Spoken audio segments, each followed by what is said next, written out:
Hello, everyone. Welcome to Too Many Games. How's everyone doing out there? You can do better than that. Come on, guys. It's Saturday. We got games here. That's what I like to hear. Guys, we got a really, really special, amazing guest. He is the sexiest man, dead or alive, Cam Clarke. Everyone, let's hear it.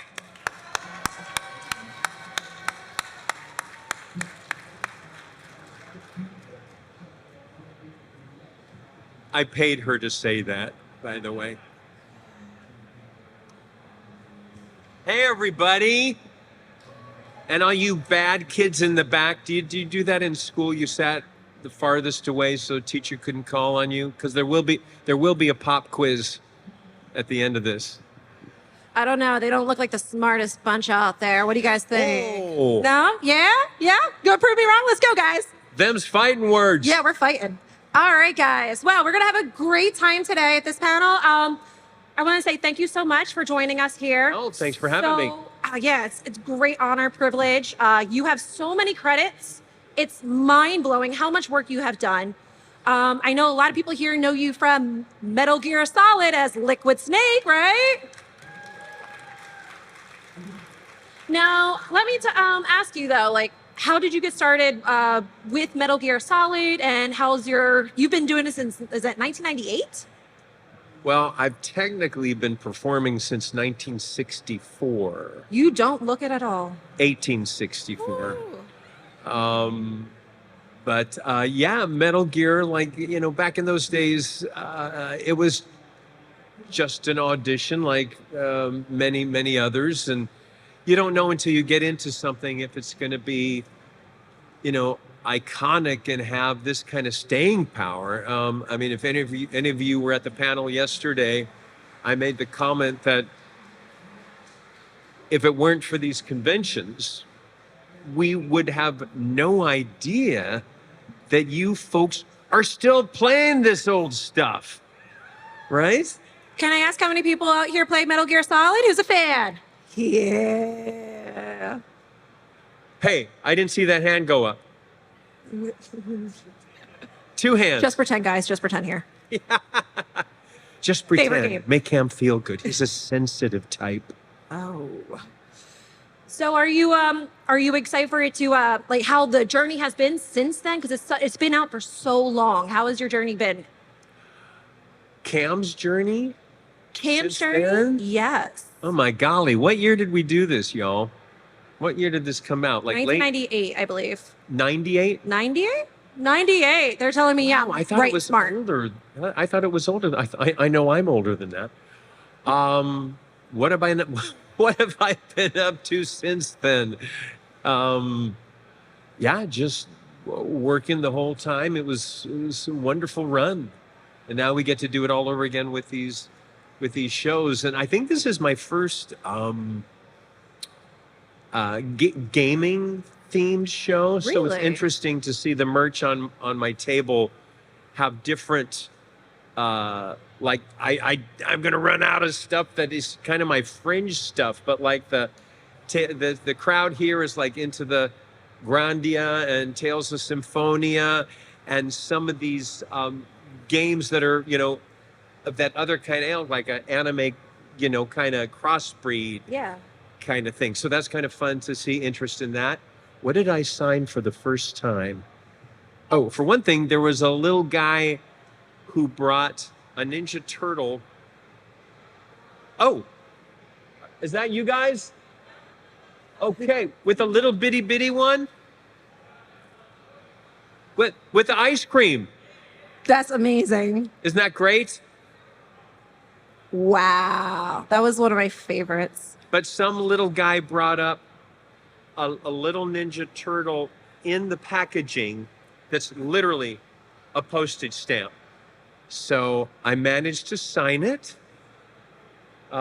which was a feat in and of itself. Wow. What kind of conventions do you typically do since this is your first gaming? What's that? What kind of conventions do you typically do? Well, generally there's a Ninja Turtle theme, or I did a He-Man anniversary something. And I've done a couple of the Metal Gear Solids. interesting story about one of the first ones I did with David back in Seattle many years ago. They had a VIP event the night before the show, Yeah. and a bunch of people had signed up for laser tag with David and me.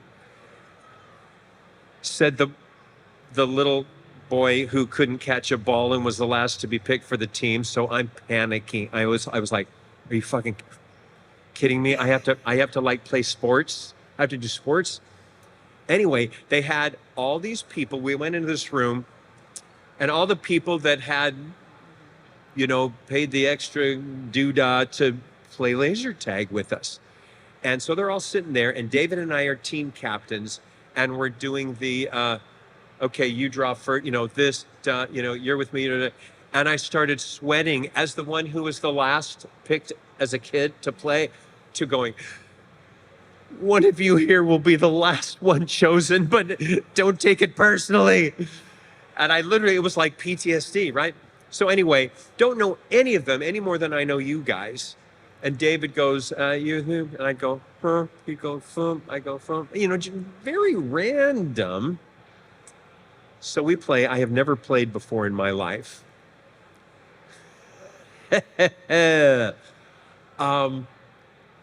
Every one of David's teammates scored higher than everyone on my team. Wow. So as one sports nerd, goofy guy, I guess I knew which of you people didn't know how to play laser tag. And it was just mortifying. All of us were below. But it's a very humbling experience. Love hearing your laser tag experience. So tell me about, speaking of experience, about your difference between your anime. You've done so many Turtles, you've done He-Man, all of that, versus your voice acting for video games. How does that differ for you? One thing that's been great as video games have progressed is that a lot of them are more cinematic. And where you've got, Leonardo who's, he's like this and he's kind of up here like this and kind of cartoony. Whereas a lot of the games we do, like one of my favorites, which was required a lot, help me out, y'all. A game where I played Suspect, or he didn't have a name, Suspect 13, or where I'm trapped between space and time and I don't have anybody know what I'm talking about? Subject 13? Does that ring a bell to anybody? All right, all of you failed the test. Someone back there knows. Who said? Who did? Say it loud and proud. What is he saying? Yell it for Assassin's Creed. There we go. Yay, Thank you. Thank you. Guy. Give that man a Cupid doll. Woo, woo. Which was really hard to embody this character who has lost his body and play it straight, play it for real. So that was difficult, but that's the most fun, is to get back to like just cinematic performing. Yeah. Is that one of your most difficult characters you've had to portray? Yeah, because he's not a villain, he's not a good guy, he's just somebody trapped in inner space. And so it really called on a lot of creativity, a lot of imagination. Yeah. And so it was a lot of fun. Who has been your easiest? What was your character that you just connected with automatically? Golly, that's a good question. Who was the easiest? One that just came super natural, you had fun. Or we could switch it to your favorite. Okay, let's go with my favorite. Because there comes a part in the auditioning process, with as much as I've done, it's all, this is going to sound conceited, but and it is.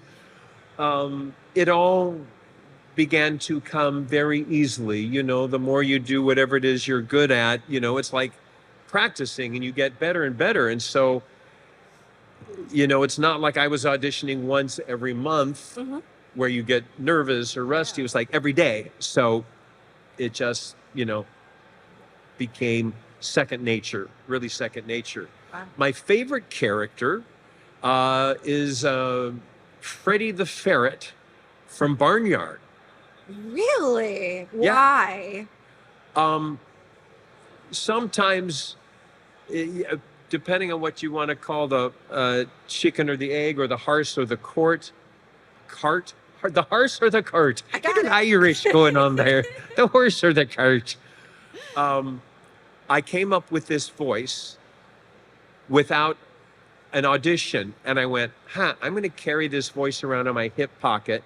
I'm going to audition with him wherever I think it might be appropriate, and maybe one of these times it'll work. Who of you guys are familiar with Gene Wilder? Yeah. Okay, good. Love seeing that. So in the movie The Producers, and even in Young Frankenstein a little bit, in The Producers, anybody who knows The Producers? Oh, I love seeing that. When he freaks out and he has his blanket, I started doing this Gene Wilder thing like this when he gets upset. And then I just kind of put it up here, and Freddy, who has eyes that go in different directions, and I gave it this little lisp, but it's basically based on Gene Wilder in The Producers. Now you know. That is. So starting out auditioning, what was that like? Because as you said, as you went forward, it got really easy. But how was that beginning? The first audition, I started doing voiceovers before I started doing this. Excuse me. My brother was a producer at Warner Brothers Television.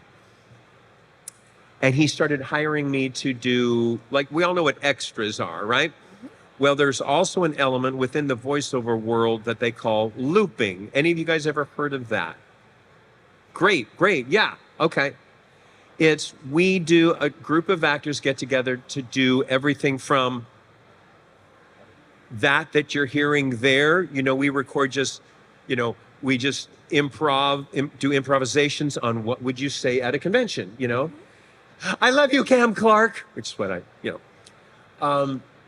or fight grunts, or death rattles, or sex scenes, or hospital pages, nursing, 1 out of 12, we have your suspect on Route 9, please respond.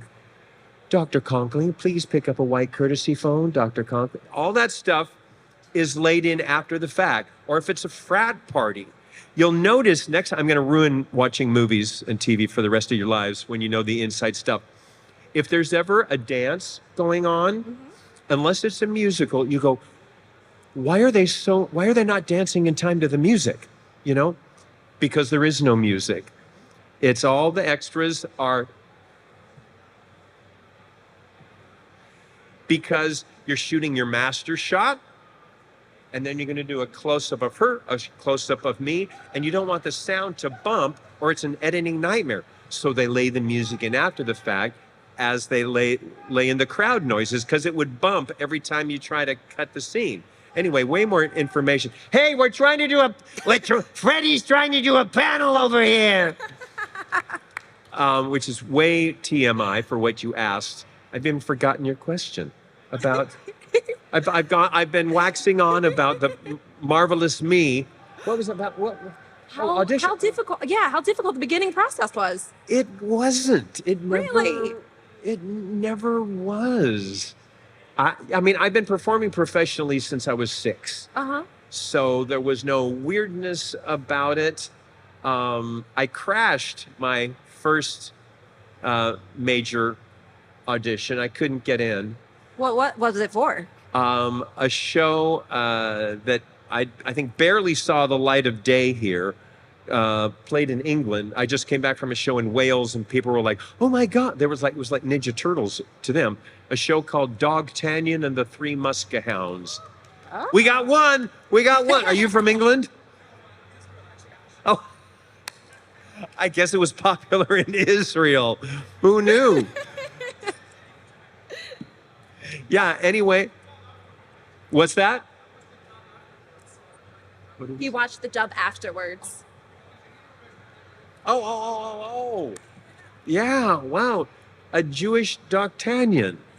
That's nice. That's nice. So that was I crashed the audition, couldn't get a time, so I knew where it was happening. Uh-huh. And it wasn't at a big studio where you had to have a pass. It was just at this sound house in Hollywood. And I just went, oh, what's the worst they can do is kick me out, kick me to the curb. So I just went in and I went, yeah, hi, Cam Clarke. And the gal goes, yeah, I'm sorry, I'm not seeing you here. I go, well, how would I know to be here if and she got kind of flustered and she's going like this through her pad. She goes, what was your time? And I looked at the clock and I went, okay, it says it's 2:30. I went, 3. I came a little early to go over the lines, and she went, oh, fine, I'll work you in. So. Wow. Would you recommend that for people? No. But about recommendation, if someone wants to get into voice acting for video games or for film or television, what advice do you have for them? If there's anything else you like doing, do that. No, it is I'm just going to be honest. The playing field is so tough now. With remote recording, when I came up through the ranks, you had to be in LA. So you only auditioned against, the biggest call might be 40 people. And then the interwebs exploded, and there are hundreds of people auditioning for any given part. So just your chances are so much slimmer. If you have the time to pursue it as a side thing, in hopes that you might grab one. I'm really not the guy to be real positive about this. Then do it because you never know when you might land something. Mm-hmm. But it's just so much harder. Is it? Have you noticed the difficulty of physically doing it throughout the years because of all the technology, or have you seen it become easier with the technology? Let's see. Well, one of the first rules of auditioning, if any of you ever do that, is don't use a voice that you can't sustain. Because pretty much everybody can do one line like this. Which I think I do for Malagos, if anybody, yeah. He's a dragon and he talks here. Which requires a lot of air, but I'm able to place it not a hurtful place, but I have to. Somebody I was telling about, with the loud stuff, I learned this trick from Frank Welker in the first session I saw him in, right? I'm not worthy. I saw him in the studio go like this when he recorded. I'm going, what? Is that comfy? I didn't even cross my mind what he was doing, but it literally, just going from here to here, it opens up your chest cavity just enough to get that other, 20%. Yeah. And like with Freddie, doing Freddie, I've learned to place it in a place that doesn't hurt. But if I were doing this, that's not a place that I can sustain because it's right in the middle of my throat. And in games, when you're always recording alone, it's not like you say a line and then it's 10 minutes before you speak again. So that's the main thing is if you're auditioning, don't do something that you honestly can't, because then you will be replaced and they will not be happy with you. Mm-hmm. Do you have any dream characters you've always wanted to do? Any dream voices or one that you had always wanted to make? Wow. Well, I know the ideas that are probably going through your head right now. Yeah. Well, most of you know the story about Townsend Coleman and me and Leonardo.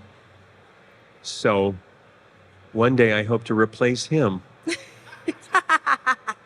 No, for those of you that haven't heard, and there's probably 2 of you, that when we got the parts, they knew they wanted the 4 of us. Rob, Barry, Townie, and Cam. They knew who Barry was going to play, who Rob was going to play, but it was kind of literally a coin toss between Townie and me for Leo and Michelangelo. Wow. And they said, okay, well, okay, Townie, you're Michelangelo for the first read through, and then after lunch we'll switch. And I so wanted to be Michelangelo. So after lunch, we come back and go, all right, let's record. And I'm going, excuse me, you said you were going to switch so I could try out this part. And they went, yeah, we're good. I went, yeah, but you said, I said we're good. You know, it was like, it was set. But I did manage, because, you know, being from LA, doing the surfer thing, it's like, I was doing that long before even Jeff Spicoli. It's like, Jeff's doing that thing. We used to make my friends and I, I grew up in LA in a school that was a surfer school. You know, everyone wore sandals. And when this voice first appeared, I was probably like in 10th grade, and my buddies and I would go, why is she talking like that? All these sounds like upspeak, it starts somewhere, you know, and I think it started at North Hollywood High. Yeah, right on. And so anyway, I was able to use this voice. Who here ever saw Denver the Last Dinosaur? All right, 6 of you. Yeah, and I did a surf character on that. His name is Mario. And also on the animated version of Attack of the Killer Tomatoes. Wow, okay. Yeah, I played Igor, and how funny. He sounds just like Mario, you know. So yeah, pretty random Igor as a surfer. But so I was able to use that. Also, the first big job I got was playing Haji in the remake of Johnny Quest. I was so excited, and I told my family, hey, I finally booked a show, and then did the first script. About a week later, my agent comes to me and she goes, Cammy, come into the office for a second. I'm like, uh-oh, I'm in trouble. They replaced me, and I thought my career was over. And they replaced me with Rob Paulson. But I don't know. Maybe he slipped him an extra $20. I don't know. But anyway, he and I joke about that all the time. Oh my goodness. But so, and doing Simba was wonderful. Yeah. And it was actually, I'd have to say that I'm very lucky to go back to your original question. Old people ramble. Did you ever notice that? I have been so fortunate I honestly can't think of an answer for you, because I've been fortunate to do so many iconic roles that it doesn't even cross my mind. I mean, for me, the main one that most people don't even know, because when they come to my table, they go, wait, when did he speak? Is Snoopy. Oh, he And speaks. because Charlie Brown and the whole gang was my growing up, what Ninja Turtles and things are to you guys. I had, the Lunchback and the PJs and the, everything Charlie Brown. And when the audition came out that they were going to animate the musical, the Broadway show, and they needed a singer and an actor for that, I was like, this has got to be mine. Yeah. I must have this. Must have Snoopy role. And to land it, and then to find out that Charles Schultz, the creator of the brand, of that amazing strip, personally chose me. I mean, like I wept. It was just like, oh, thanks, guys. It was such a dream come true. But in the things about youth, what I didn't pursue, because he wasn't hands-on. We did 3 projects. We did the musical. We did This Is America, Charlie Brown, which was a short-lived series, about 13 episodes, and then the Talking Snoopy doll. He wasn't hands-on, and to this day, I kick myself that I didn't pursue an introduction. I was 25 or something at the time, and you're young, and one of the great things about youth, you're present. Mm-hmm. But knowing he's my idol, I don't know why I didn't pursue, hey, I'll drive up to, he lived in Central California, I think. Can you get me an intro? I'll drive up. I just want to say hello and get my picture taken. And I never did it. And then he passed away. And so it remains, but to get to be okayed by him Yes. was such a feather in my cap. I actually have listened to that soundtrack. I'm a big fan of Charlie. Of Snoopy the musical? Yes. I'm a Broadway dork. Wow. So, absolutely amazing voice. Who would have thought, like, you can also sing? But do you also, I want to know, do you prefer live theater? Do you prefer video game acting? What is your preferred entertainment career? Because they're so drastically different. Totally different, and they all bring different things. One of the great things about this arena is that there is a fame that may not rival the cast of Friends or Vampire Diaries, but it is still huge enough that had we been 9 years on camera, Mm-hmm. you couldn't walk down the street with the kind of success that had. And so there's been a wonderful anonymity to the point where I go, hey, anybody want to know who I am? But I think my favorite love would be the genre that I started in with my family back in 1964, the King family, would be singing on stage, doing variety show singing. It was just, singing is my favorite love. And I recorded a couple of albums. I did a Christmas album called Homeward. And then I did an album of like folk rock love songs called Inside Out. So singing is really my first love. So to get to sing for Snoopy, and then after Matthew Broderick decided to come back after I'd recorded 4/5 of Lion King 2 and have him come back and decide, yeah, I do want to do this after all. And they dumped all my tracks. Talk about a heartbreaker. Wow. The fact that they preferred my singing voice and I got to remain singing the theme song to part 2, We Are One, which is just such a wonderful, wonderful tune. Yes. Thank you, guys. Thank you. It's such a treat. And anybody know who Hans Zimmer is? Wow. I love that. Yeah. I love We got that. a great group. I take back everything bad I said about you guys earlier. You guys look great. That's great. Well, he did the music for that. And to get to, when I say work with Hans Zimmer, it's not like we were weeks in the studio, Yeah. It was an afternoon. But still, what a genius and what a sweetheart.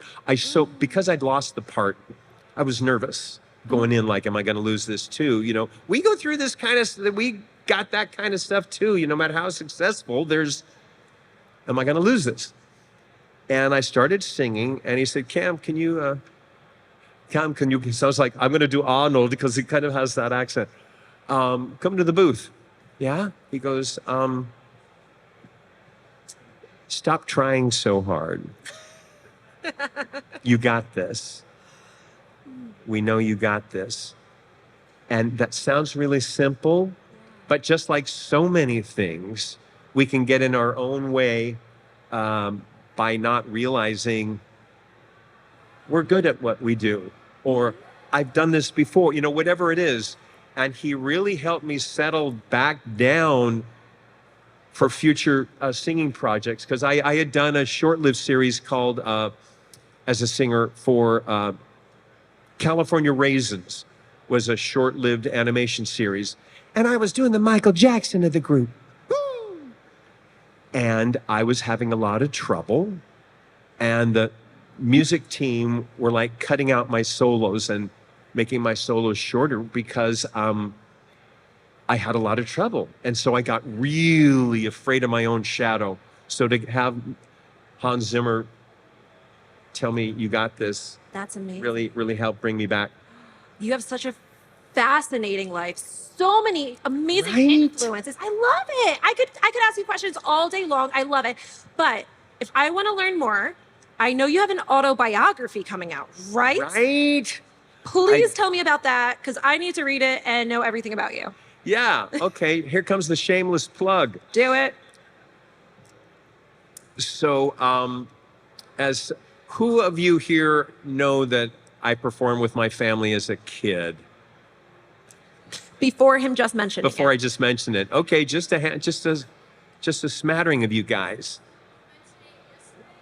Nope, no, before this weekend. Before, I mean, before this, Too Many Games. who had heard of it before this weekend?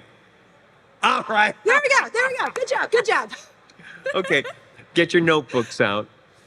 My family had a musical variety show back in the 1960s called The King Family. My mom was a famous singer, one of the King sisters, and they were big during the big band days, a lot of jazz, a lot of pop. And they did a television series, and my aunt said, wouldn't it be wacky if we brought the kids on stage with us? And we did a pilot, we did a special with all of us kids. There were 36 of us in the show. And it sold, and we were on ABC for a couple of seasons starting in 1965. I was 6 years old, and we performed specials and series and live shows up through till I went to college. Anyway, so the book is a coffee table book. It's 101 years of photography and memoirs from one man's family that goes from vaudeville to radio days to the war to big band to pop to swing to bop to jazz, and culminates with, again, and feature films and television, and it culminates with, that's right, video games and animations. It's chronological, all with beautiful photography. And I've had some reunion shots done. I had the cast of Metal Gear out to my photographer, and the cast of Robotech, and the cast of Turtles, which are also images in there.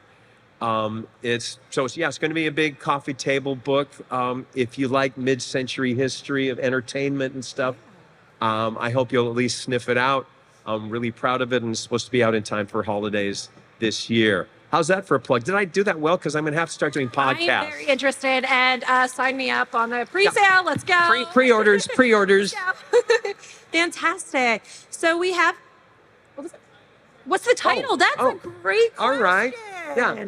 It's called Now They're All Here, which refers to the one and only line my grandma had on our show. We did this Thanksgiving special, and we're singing Over the River and Through the Woods, da-da-da. To grandmother's house we go, and she's sitting on the porch as we all pile in for Thanksgiving dinner. And as my last little cousin Adam runs up onto stage, runs up onto the set and onto the porch, and he kisses her on the cheek and he heads on in, she goes, "Now they're all here." So, based on that. I love that. Well, we have about 20 minutes left, and I wanted to see if anyone has any other great questions.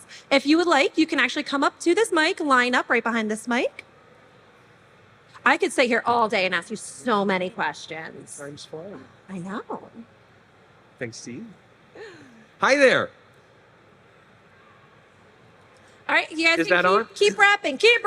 You guys got there. Yep. You guys, all right. You guys are very smart. Okay. Is that on? Guys, come on. Ask your questions. Line on up. It's on. Oh. Okay, Okay, I want to say, great honor to have you here. Been a fan of your work for as long as I Get tight on it. thank There you you. go. Been a Eat fan the of mic. Been a fan of your work for as long as I remember. And there was a role that I'm not exactly sure if you remember you did, but I found out you did it like a while back, and I was like, okay, it's this movie called The Pirates Who Don't Do Anything. Called what? The Pirates Who Don't Do Anything. Pirates Who Don't Do Anything. Yes. And I was a captain in that. Yeah, like an evil captain, like the Yeah. main villain. Yeah. I love evil. I love being an evil pickle or whatever, cucumber. He was like this little veggie dude who was like in a VeggieTales. Yeah, it was VeggieTales. Yeah. He was like he was like very small, but he was in this mech, like kind of like a mech suit to make himself look intimidating and stuff. Yeah. Ended up in a salad that night. Thank you. I'm here all night, folks. Love it. It's good. Thank you. Do you have any other questions? Yeah. Like I was like, what was like doing that role? What? What was it like doing the role? It was fun because they flew me to wherever it was the home base for VeggieTales was, and it was a sweet, smooth ride. It was fun. Great. Thank you. I got no anecdotes about it. It was just a sweet job. You know, Rob Poston was also in VeggieTales once. What? You know, Rob Poston was also in VeggieTales once. Rob. What about Rob? He was also in VeggieTales. Of course he was. Did he replace me? Can't escape that guy. Well, thank you so much. Thank you. You're welcome. All right, we're gonna have our next question, please. Hey there, Cam. Great Hi there. honor. So with Grandia 2, that had you and a lot of other Metal Gear Solid alumni attached to it. So I'm just curious, you know, how that whole process went about and how it felt for you personally. And how what? How it felt for you personally to just be with the gang again for that. Well, unfortunately, we didn't record ensemble, so it was one at a time. And again, none of these titles meant anything. Even the Ninja Turtles, you know, it wasn't like, oh my God, Simba, oh my God, Snoopy. None of these existed. So to be really honest, I wish I had some wonderful dramatic story, but it was just, well, I got a job this week. And then you find out that it has this shelf life. But going in, it was like, oh, people are going to play, you know, because I don't play games. Don't kill me.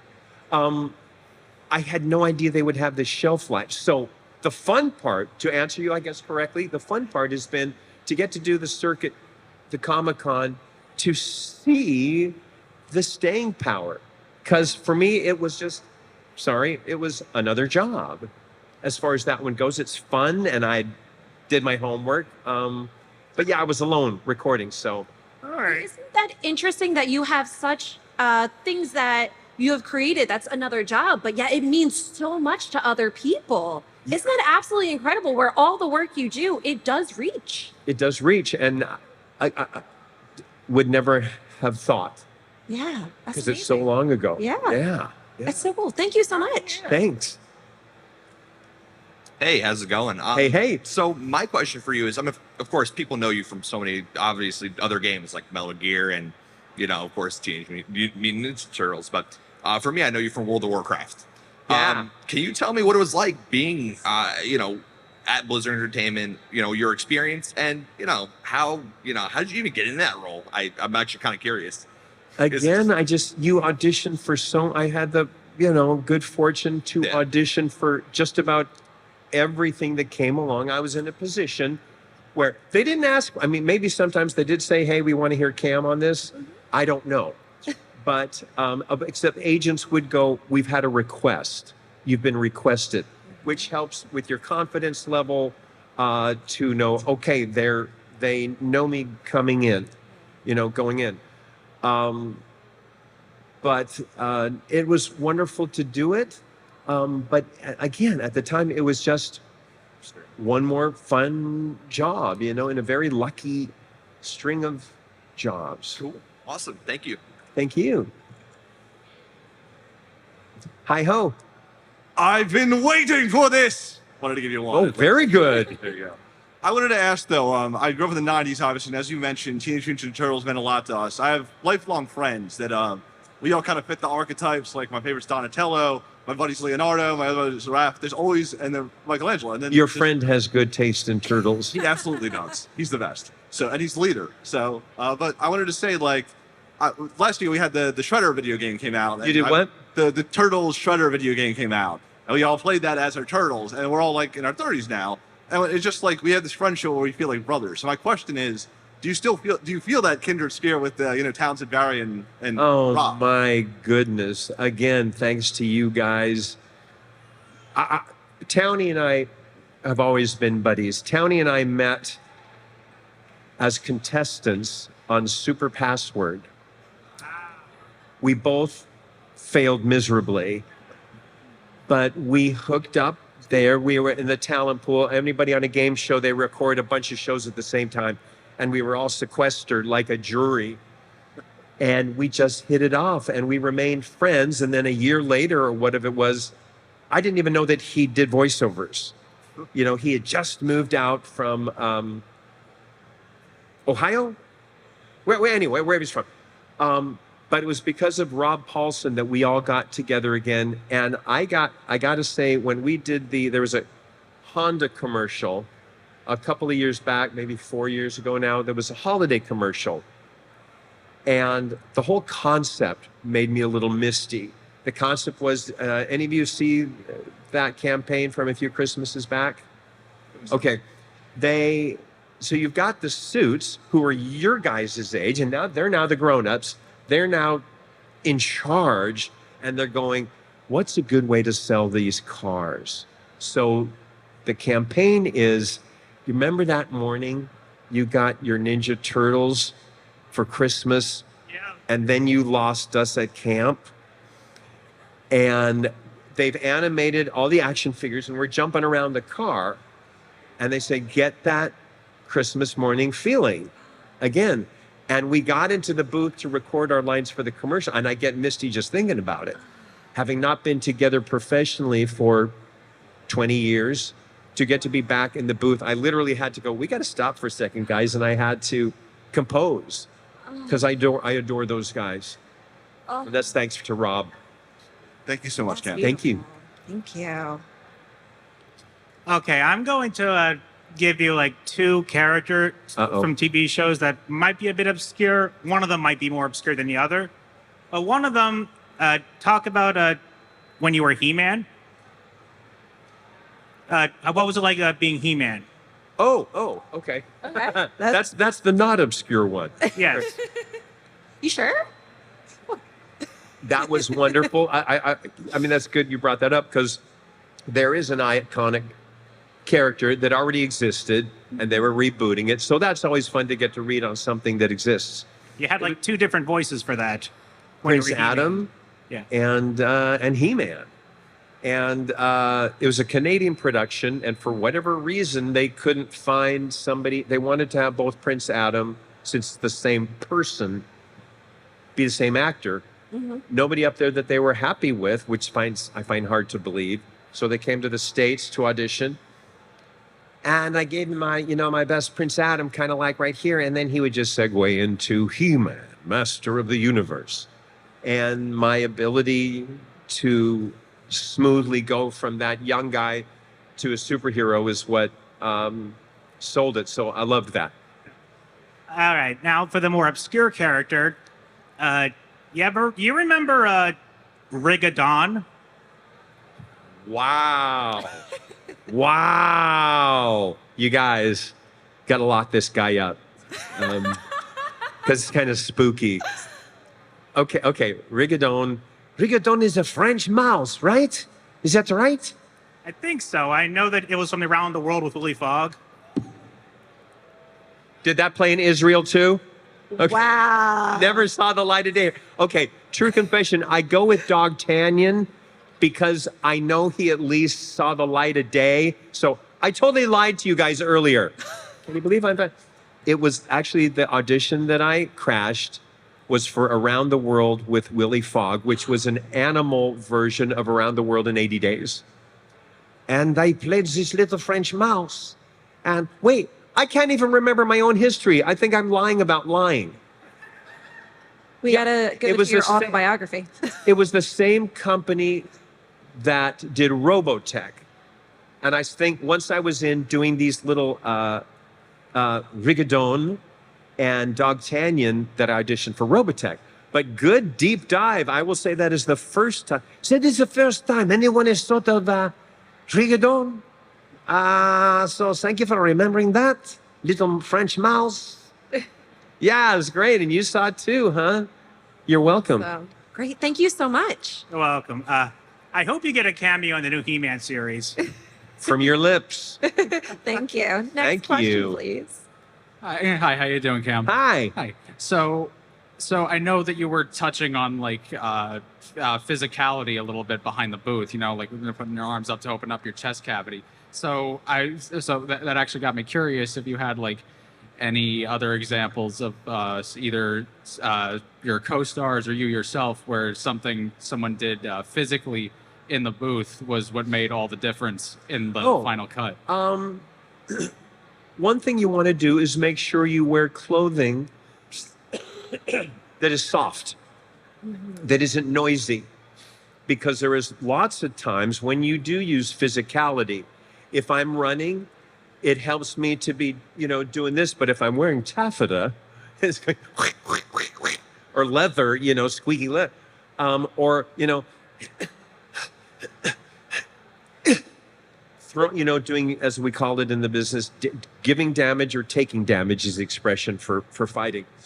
And it requires, if you're just like this, sounds different from, and it really helps. It's a good thing you brought up. It really helps to do some of that stuff. Or when you take a bullet, take damage, you get an extra little ripple to the sound when you involve your body with it. Okay, nice. Also, thank you for reminding me that you were Freddy. That show was my childhood, so thank you for reminding me of that. Thank you. And My pleasure. And we're gonna cap the line right here for questions. Next one. Hi, I was wondering if you had any Closer on the mic. sorry, I was wondering if you had any rituals or like habits to take care of your voice so you don't damage it for the long term. What was that? Say it one more time. Do you have any habits or like rituals to take care of your voice? Oh, yeah. Depending on the job, if somebody texts me, I go, or they call me, I'll go, I'm on vocal rest. I'm not speaking for the next 3 days because I've done some jobs. And at this stage, I've had a good career and I'm able to turn down some loud stuff. It's like, I don't need to do zombies. Anybody watch the series iZombie? Oh. Yeah. I did zombies on that show. And depending on if there was one little, two little, three little zombies, if it was a crowd, that would get really tough. There's one in particular, they were training a zombie, testing him out in the lab. If any of you guys were diehards on that, and they've got a big, like a carrot on a stick, but it's a big steak, and he's on a treadmill, and it's just,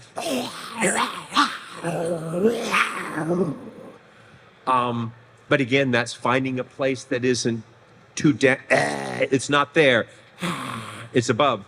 So I just tell people, got to text me because for the next 2 days I'm not opening up my mouth. And then just the usual, Lunny and tea. Lunny, that's something when you're out of honey. Huh. Honey, Interesting. Honey and tea and lemon, that just kind of stuff you might do even when you have a sore throat without being a zombie. Mm-hmm. Yes. Okay, thank you. Yeah. Where did the name James Flinders come from? I get asked that all the time. Back in the early days, a lot of us, and we were don't want to say we were an ensemble, but there was this small group of us that kind of worked in rotation on before there was the word anime, we did Willy Fogg, we did Robotech and Dog Tanyan and Akira, a lot of this stuff before it was this. And again, I would have never thought that Akira would have this kind of cult status, but you can't know. Nobody has a crystal ball. And some things that you think are huge disappear. Damn, what was the question? Where did the name James Flinders come yeah. from? Jeez. Boy, that Cam, we went to his panel. The guy just loves the sound of his own voice, man. Never answered a single question. I don't know Right. where he was. Okay, so a lot of us just took stage names just for yucks. We were kids, and we'd literally go from I'd be working on Around the World with Willy Fogg, and yeah, hey, when Cam's done in there, can you send him over here? We have a couple of lines on this other show we'd like to grab him on. So it was this little factory, fun little, and because in those days, foreign projects to English were the money makers. So they had the day shift. We all worked 6 p.m. to 2 a.m. Ooh. And you'd call before you go into the studio and you go, you ready for me yet? No, we're running behind. Why don't you come in at about 1 a.m.? Okay, And we were young and fearless, and we would just hang out and we'd go out to breakfast and afterwards. Jimmy Flinders was from a play my brother wrote, a musical that my brother wrote, a character that I played back in the 1970s, kind of a pop Christian musical. And Jimmy Flinders, so you've heard it here. There you go. A secret no longer. 30 seconds per. We're taking these 5 guys. I was actually going to ask. 30 seconds for each. Yep. Go ahead. I was actually going to ask about Akira, but then you guys started kind of talking about it.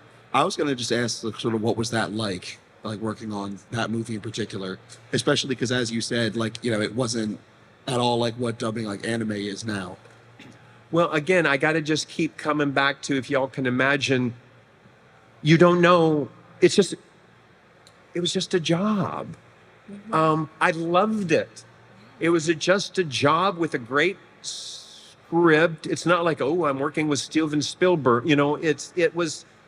I got to do what I love to do, but I had no more. I mean, some jobs were not as fun, maybe because of the stress or something, but it was all wonderful. And it's not like I went in going, oh, this is going to have a shelf life. I can't wait. It was wonderful, but yeah, I should start lying more and come up with some good studio stories. Thank you. Hello, Cam. Hey, yo. Thank you for being here, and Thank you you for being such a wonderful voice actor. I had a question about Freddy from Barnyard. Is he still waiting for that chicken to come down from the sky? There's never enough chickens in the sky. Perhaps you've heard that quote. I guess I have. But in terms of going from Barnyard the movie to back at the Barnyard the series, what was that like? Was there like a period where they were considering recasting the cast, or it was so wonderful? Steve Odekirk was like, no, why would I recast? And the fact that he used unknowns for the movie was such a treat. And it was a hit, but a rare project that didn't have stars attached. And he kept us all in, and some of the guys like Chris, who played Chris, who played the lead, is really successful now. What's his name? Anyone help me? Chris, who played the lead? Come on, Front Row. You guys know everything. No? Chris Hardwick. Anybody know that name? Yes. Yeah. Everyone's now like hating themselves. He was the lead cow. And he's, all over the map now. Huh. Awesome. Nice. Thank you. Thanks. Hi, Cam. Nice to meet you. Hi there. I actually came across this today. I didn't realize you voiced Snoopy at one point. This might sound funny, but can you do I Have the Power, but in the voice of Snoopy?